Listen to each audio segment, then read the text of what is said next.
to these away, I thought I'll just grab my camera for a second day and show you what I'm cooking for dinner on a night shift. So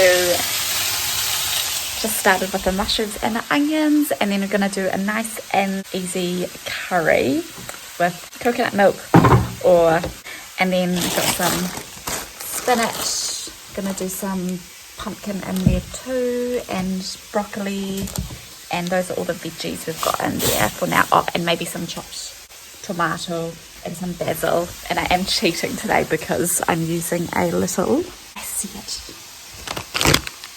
one of these.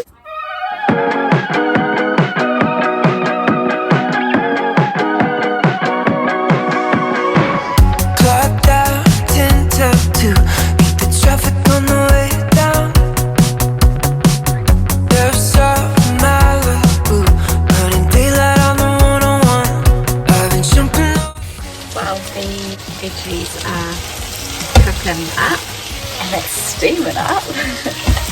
I'll give you a bit of the day.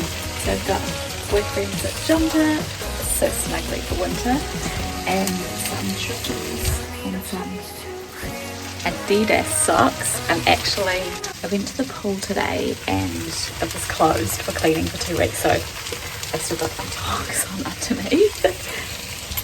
Little speedo flex there.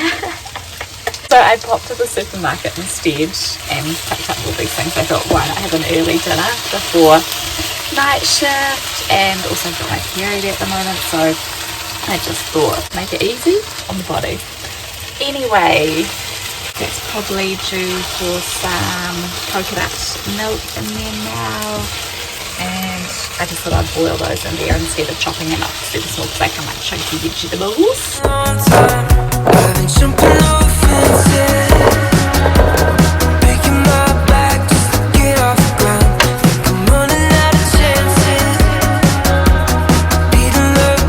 Good morning, it is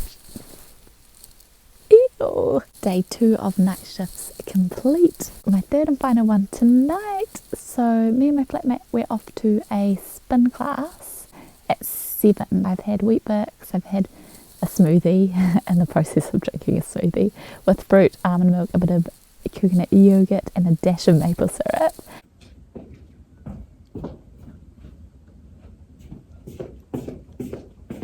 Good morning, it is Wednesday today.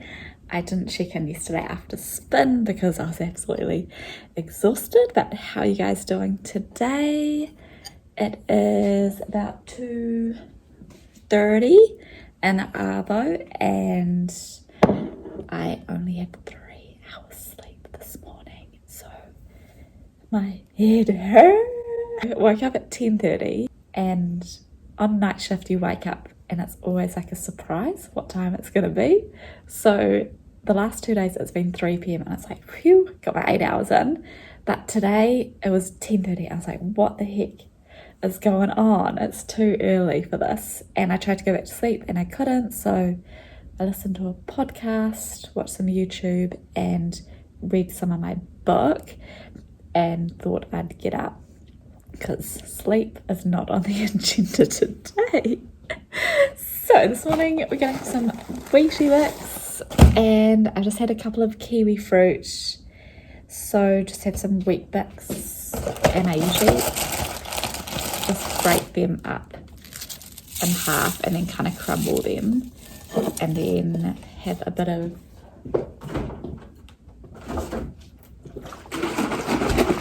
milk.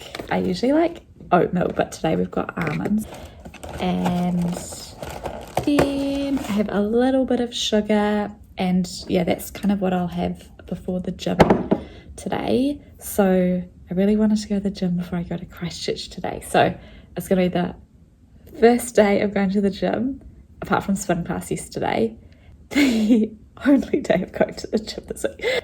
Maybe I'll try to go for a couple of swims over there, and then of course it's Wellington this weekend. Well, it's Wellington this weekend, I don't know if I mentioned that, and going to watch my sister perform in the comedy show, so that's all very exciting. Catching up with family, and yeah, I've got 4 younger siblings, so they're all coming in from different parts of the country, and it'll be really fun to catch up It's always a good time. I just wanted to pick up the camera now because you can see me like this in this raw state. So I'm an ugly crier. I usually go quite red in the face. But the reason that I've been crying is because I applied for a couple of jobs last week and I didn't get them. Well, I did get one of them and the other one I didn't interview that well for. So hence the tears. But I just wanted to kind of show you how I cope with, I guess that, and give you some advice around, hearing, dealing with when something doesn't happen that you want to happen.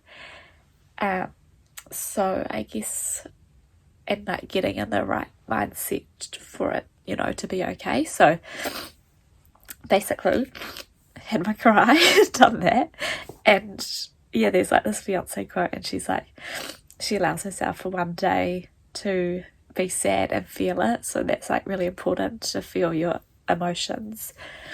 And then it feels weird like processing it on camera, but I just want to share it with you anyway, because some of you might be in this situation, and show you what happens to everybody.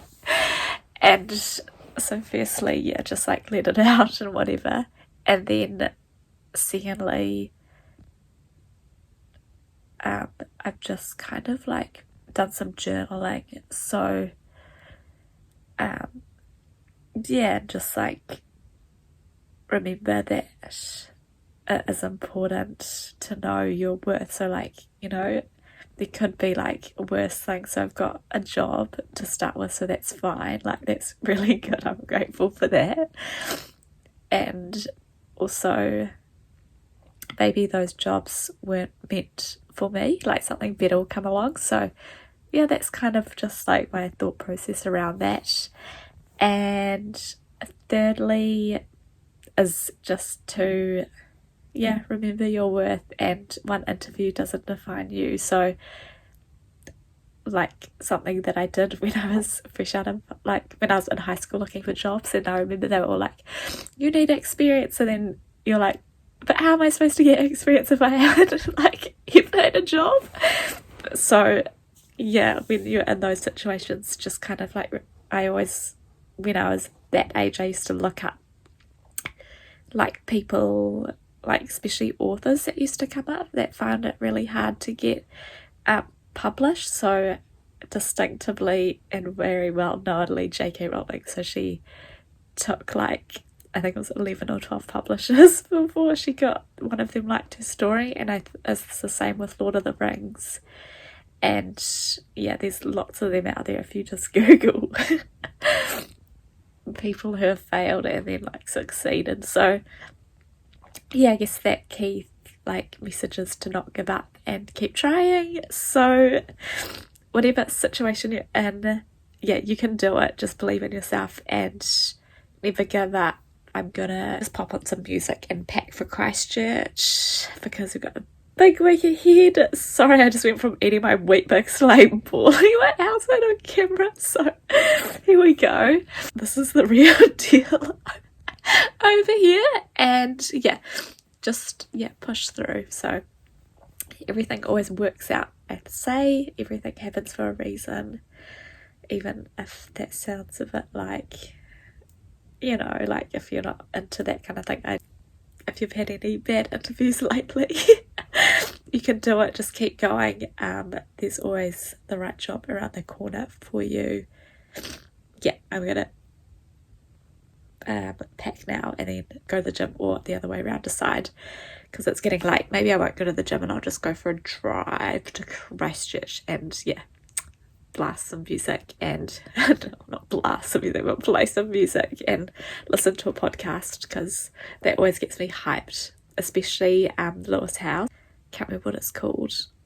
He always has such a good like quote at the beginning of every podcast, and it just really like works you up for the day and sets like a good day. So that's the plan. The other thing that also helps is if I listened to this on Jay Shetty's book the other day. So he says, like, rate your worst fear out of 10. Like, what's the worst thing that could possibly happen in your life, hypothetically, or it has, and then 0 to 10, and then place where that interview is on that scale, and it just kind of like puts everything into perspective.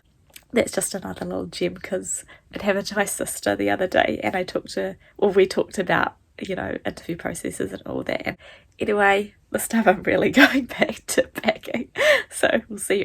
Bye. Hi guys, I'm in Christchurch. It's Thursday, gosh, and that is a beautiful piece of driftwood from the west coast.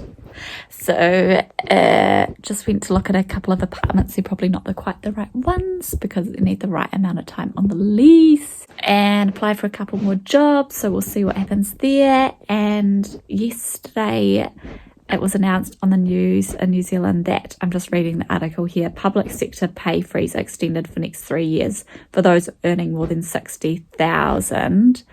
I'm just reading here, police post-primary teachers union join criticism. Teachers and Police Association have come out hard against the government's pay freeze for the public sector, with the move being called kick in the guts. In the freeze announced yesterday, public servants earning more than $60,000 will be offered pay increases under exceptional circumstances for the next 3 years. Healthcare Worker Union have already voiced concern that doctors and nurses will move to Australia as a result. Post-Primary Teachers Association President Melanie Webber told Morning Report she was not entirely surprised by the freeze. Yeah, so that's massive. 2,000 new officers have joined in the past 4 years, and they are at the bottom at that 60,000 to 61,000 range. These are young people who want to start families, who want to buy houses. They're struggling even to rent property. And they are the most at risk of walking out the doors. The government saying teaching shortages, shortages are going to be coming back. Cahill said the government's move was 1970 economics. They need to understand that public servants living in New Zealand 3 is something that's just not going to be put up with. Public service pay freeze. Public servants earning more than $60,000 will only be offered pay increases under exceptional circumstances for the next 3 years. Senior leaders and those on more than $100,000 will get no raise at all. But it's not just officials in Wellington affected by this, it's all those on the government's payroll. The National Party says the government is penalising police officers, teachers and nurses.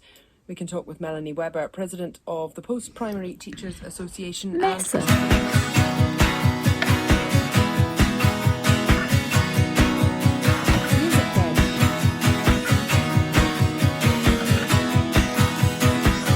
Pack your bags and fire up the engine.